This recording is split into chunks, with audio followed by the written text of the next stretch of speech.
mēs atgriežamies inovācijas sviestā. Izstāde Riga Food tuvojas noslēgumam, bet mums vēl ir brīdis nelielai intervijai ar inovācijas stenda dalībniekiem ar Valmieras tehnikumu. Un man šeit sēž divas burvīgas meitenes, dāmas meitenes, es gribu teikt meitenes, Inta un Arnita, un viņas mums pastāstīs, ko dara tehnikums, kāpēc tehnikums ir ļoti laba lieta, un vispār pastāstīs, kas notiek Valmieras tehnikumā un kāpēc ir vērts iestāties tieši šajā mācību iestādē. Sāksim.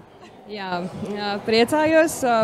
Kāpēc nāk mācīties uz Valmieras tehnikumu? Tāds ir jautājums, un ar ko Valmieras tehnikums ir unikāls. Tātad, Valmieras tehnikumā mēs piedāvājam apgūt 10 mācību programmas, kas ir pieprasītas darba tirgū.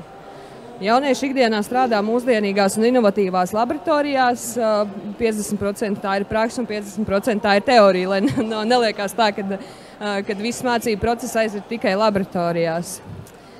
Bet pieredze rāda, ka tad, kad mūsu jaunieši absolvē tehnikumu, tad nav tā, ka viņi pie darba devēja stāv rindā, bet darba devējs stāv jau pie mums rindā un prasa, kad tad beidzot jauniešiem būs, kad viņi varēs nākt strādāt, jo iegūtā izglītība tiešām ir ļoti noderīga un vērtīga. Un es domāju, ka pati Arnita arī var pastāstīt, kā tad ir mācīties Valmieras tehnikumā, jo Arnita apgūst pārtikas produktu ražošanas tehniķa profesiju, 2. kursa studenti. 4. es atvainojos. Jā, es apgūstu jau šo profesiju 4. gadu un varu teikt, ka pārtiks produktu ražošanas tehniķi noteikti būs arvien pieprasītāka profesija, jo arvien vairāk cilvēku meklē inovatīvus produktus, jaunus produktus, un tas rada arī to pieprasījumu. Un arī no uzņēmuma puses ir ļoti liela interese un vēlme pieņemt mūsu darbā, pieņemt mūsu praksēs, un es neteiktu, ka ar to būtu nekādas arī problēmas. Un es teiktu, ka Tehnikums ir viena no labākajām lietām, kas jebkuram studentam tiešām var pie kā nonākt, jo tu neiegūsi tikai vidējo izglītību. Es gāju uz tehnikumu tikai tādu iemeslu dēļ, ka es zināju, ka es iegūšu arī kaut ko vairāk nekā tikai vidusskolu. Un ar nākošo mērķi jau iet tālāk studēt. Tāpēc es neizniekoju 3 gadus vidusskolā, bet es eju un iegūstu jau profesiju, jau pamata zināšanas, lai tālāk universitātē iestājoties būtu arī vieglāks studiju process.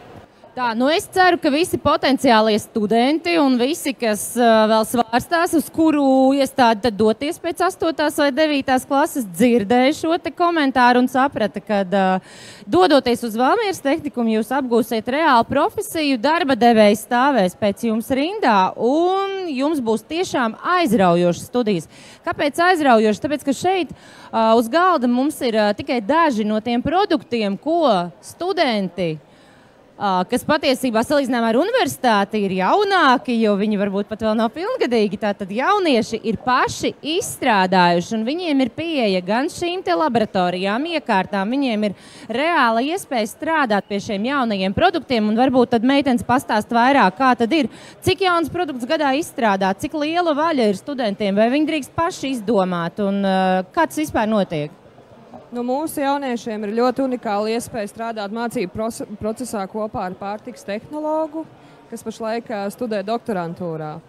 Tad es varu teikt, ka jebkas, kas ienāk prātā, kam var redzēt potenciāli izgatavot, tad arī mūsu laboratorijās to var izgatavot. Mums pagājušajā gadā Riga Food startējām ar kaltētiem skābētu kāpostu čipsiem un ar frešiņu limonādu, gurķu cidoniju limonādu. Šogad mēs esam atbraukuši arī ar skābētiem kāpostiem, bet jau citā formātā, kā jau visi to ir iešaukuši šeit par latviešu sojas mērci. Kā viņi radās? Viņi radās no pagājušā gada tās domas par skābētu kāpostu čipsiem, un, protams, ka tad palika pāri sula. Un mēs mēģinām praktizēt to nulles defektu ražošanu, kad līdz pēdējam izrašot, piemēram, no produkta iegūto. Un tad līdz ar to no tā palika pāri sula, ko pēc tam ielika speciālā vakuma mašīnā un atdalīja no tās sulas ūdeni. Un tad top latviešu sojas mērce. Un esam atbraukuši arī ar enerģijas lādiņu. Šogad tie ir spēka našķi gan ar cukuru, gan ar medu. Daudz labas lietas tur iekšā ir, gan ābolu. Es varu iesprāgties pa vidi, es pagaršoju abus, un goda vārds, tas bez cukura ir vēl garšīgāks. Jā? Tā kā veselīgi dzīvot ir kļuvis ļoti garšīgi. Bāze abiem cepumiem ir vienāda. Tur ir ābolu izspiedes, saulspuķu sēkliņas, auzu pārslas, cidonijas sirps un dateles. Piemēram, jaunieci veikalā neiet un nepērk, piemēram, žāvēt ābolu čipsus un tāpat nēdu. Man liekas, ka šī ir lieliska alternatīva. Arī iemāciet jauniešiem veselīgi ēst ar šādiem našķiem. Ja našķis tiešām ir garšīgs, tu viņu ieliec somā, tu gribi paēst, tu paņem našķītu un apēd, un tajā pašā laikā viņš ir bijis veselīgs. Un jauniešiem tiešām garšo, jo viņi asociē to ar kaut ko garšīgu, piemēram, cepums ar kaut ko saldu un garšīgu. Un tā viņiem arī tas patīk. Plūšiņš mums ir topā, tā ir plūškoku cidonija limonāde. Karstās vasaras dienās vienkārši perfekti. Diemžēl to iegādāties nekur citur nevar, bet šodien ir tā unikālā iespēja iegādāties, jo tāpēc, kad pārdot mēs to diemžēl nevaram, jo tas tev mācību procesā. Mūsu pašu produktu, mūsu tehniķi, kas mācās skolā, viņi paši ražo no nulles līdz pat iepakošanai. Viņi arī iepildi paši šīs pudelītes, nomarķē un aiztaisa. Tā kā viss sākot no nulles ir mūsu jau audzēkņi izstrādājuši. Es tieši gribēju prasīt, kur to visu var nopirkt, bet labi, sapratu, vēl ir 2 stundas un 18 minūtes, lai iegādātos šos brīnumu produktus šeit, inovācijas stendā Latvijas hallē, H23, bet gribēju vēl jautāt tādu lietu, tad sanāk, ka tas students, viņš kļūst par tādu tā kā izgudrotāju, bez mazai viņš izgudro pats savu produktu un viņam ir visu šīs te iekārtas. Kā notiek? Jūs sadarbojaties ar šiem te iekārtu ražotājiem, ar izēvielu piegādātājiem? Kā jums ir sakārtot šis process? Kur jūs to visu ņemat?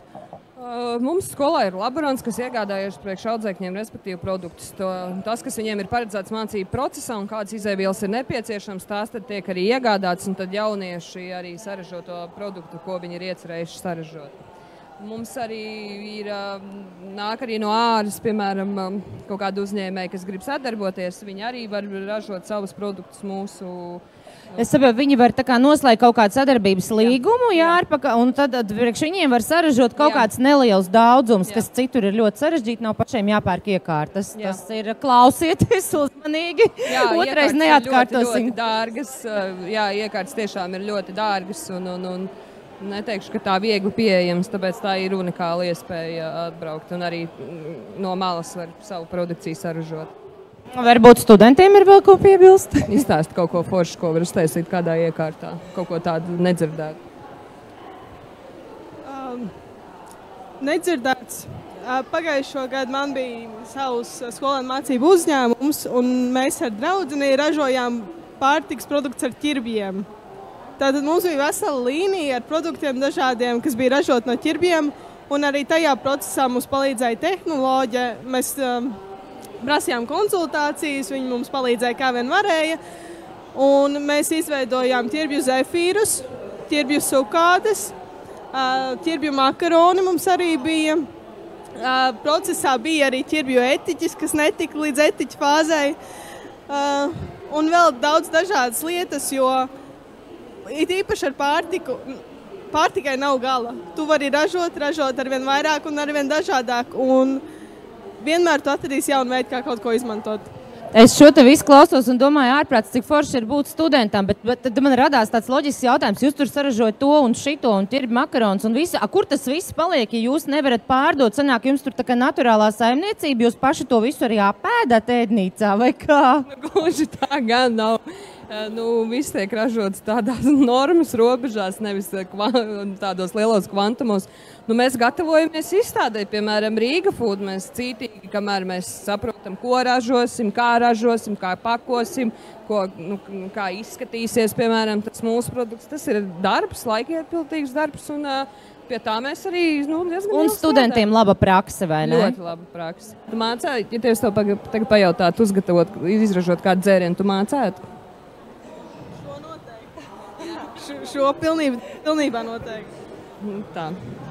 Nu, viss skaidrs. Tātad, ja jūs vēl svārsties pa izglītības izvēli, Valmieras tehnikums noteikti būs pareizā izvēle. Jums ir atlikušas vēl 2 stundas un 13 minūtes stendā H23. Jūs varat visu izreklamēto nobaudīt. Es saku, pacelsim limonādes un saskandināsim par veiksmīgu izstādi.